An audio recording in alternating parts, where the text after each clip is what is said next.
Talking about marketing, one of the most important marketing jobs that's happening in the United States right now is those that are running for president of the United States. Yes. And I'd be really curious. It's a wild situation because you have two of the most disliked people we've ever had on So interesting, audience, isn't it? right? They have the lowest ratings for likability. Tell me what you see in the presidential race in terms of what's working, what's not working marketing-wise. I'm really curious. It is because Donald Trump is basically violated what everybody believes, but he seems to dominate the news cycle no matter what. It's the most fascinating marketing case study I've ever seen, is this 2016 presidential cycle. Yeah. And I've been so geeking out about it. It's crazy. So much so that I live in the Boston area, so much so I went to multiple New Hampshire primary events. Really? I went to Donald Trump, I went to Hillary Clinton, I went to Bernie Sanders, John Kasich, Marco Rubio, and I'm checking out what they're doing at their events. I'm checking out what they're doing online.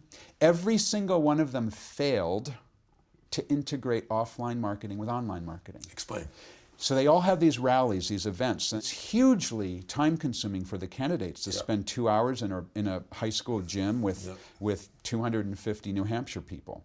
And of course, they're hoping to get some media coverage as a result. Of course. But what they completely failed to be able to do was understand that every one of those people in there had a smartphone. Every one of those people in there could tweet. Every one of those people could be posting on Facebook.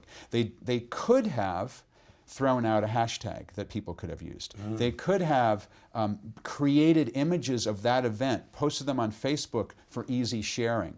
Oh my gosh, I'm on the Hillary Clinton Facebook page. I was at this event, so I'm gonna, none of them did it. Not a single one? Not a single one did it. Wow, that's wild. But interestingly, Hillary Clinton actually had a really interesting technique for getting people to share. She's the selfie ninja. What do you mean?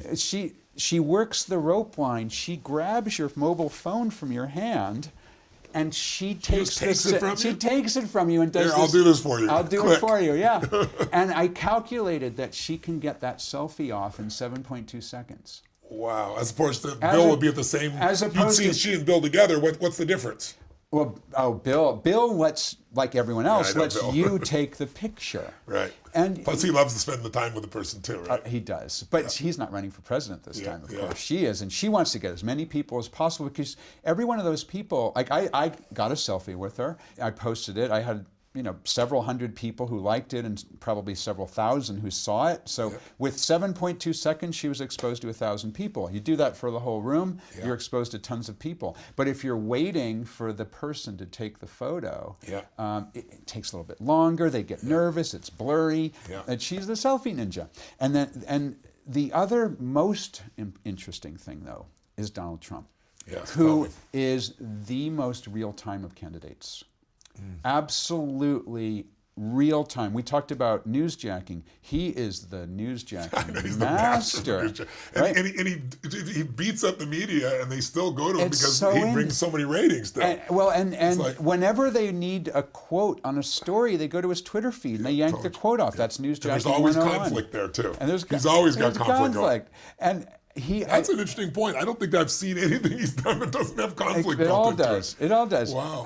And where I really noticed that was the very first Democratic debate between, and it was Bernie Sanders and Hillary Clinton, but at that time there were a few others in the race as well. And what he did that was fascinating was he did a live tweet of the Democratic debate. And before it started, he goes, tonight at 8 o'clock, I'm going to live stream the Democratic debate. It's going to be incredibly boring, but I'm going to do it anyway. Yeah, I remember I saw it. And I was like, that's awesome, and I'm not talking about who I support here, but I'm talking about marketing. I understand. And it was fascinating to me, absolutely fascinating to me, that he is by far the most engaged candidate. And I saw some data. I haven't got the updated data, but for the year 2015, I looked at the candidates and how much they spent on traditional advertising. And how much the candidates generated in free exposure. And I looked at this as very much a parallel to what we've been talking about. In business, for sure. Right? So you've got the traditional form of spending money on ads, you've got the form of real-time communications that generates attention. So Jeb Bush spent the most amount of money, $85 million in 2015, to get, I think he got like 2 delegates or something like that. I forget, a really small amount of delegates.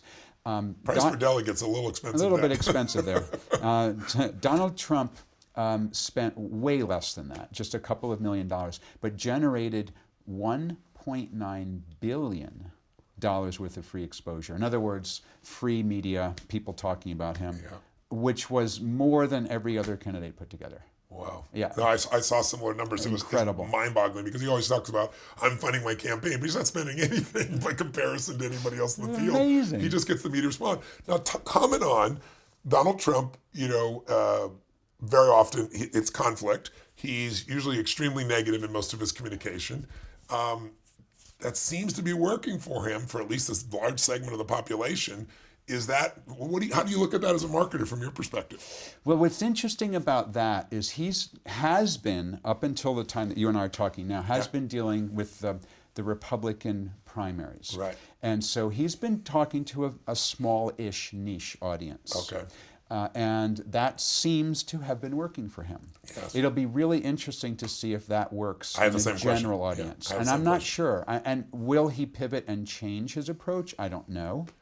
Yeah. Will he use the same approach? It's certainly working for him. Maybe he'll use the same approach.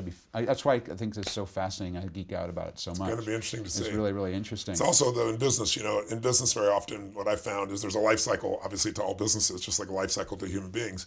And what you get rewarded for in the beginning usually is why 96% of all businesses are gone in 10 years, 4% make it. That doesn't mean they're profitable, but it's because what you're rewarded for is not listening to anybody else, doing it your way. Because if you listen to everybody, you wouldn't even start the business. They go, you're crazy, right? So you don't listen, you grow. And then there's a point where there's enough scale to your business or your message or whatever that now there's more people involved, there's more. And now if you keep doing the same thing and you don't listen, you get hit.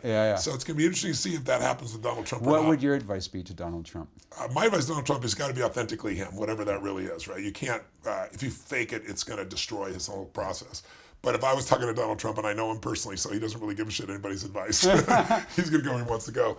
It would be, you got to be able to see where's the line of negativity that when you cross it, you just become the bully long term. I think he could be a bully, like you said, in that small arena. I don't know if he can be the bully in the big arena. I don't know either. And the more his negatives go up, the less likely that he can be elected. But Hillary's negatives are also so high, it's just, it's crazy. Fascinating. I never thought in my lifetime that I would see two politicians running that were almost equally disliked by such a large number of people. It's truly wild. It's going to be interesting to see what happens. But on the other hand, it's fascinating that it's like so drawn out. Yeah. And there's and what's going to matter is the real time near the voting booth, right? And ultimately, there's a lot of people who say that they don't decide till they get to the booth, or they don't decide till they wake up that morning. So we still have months and months and months to go. It just reinforces the real time close to the vote. What you teach is going to probably be the biggest thing. Although the stacking of all this time is certainly going to have an influence on many people. And I get my popcorn and my glass of wine, and I watch the debates. It's fantastic.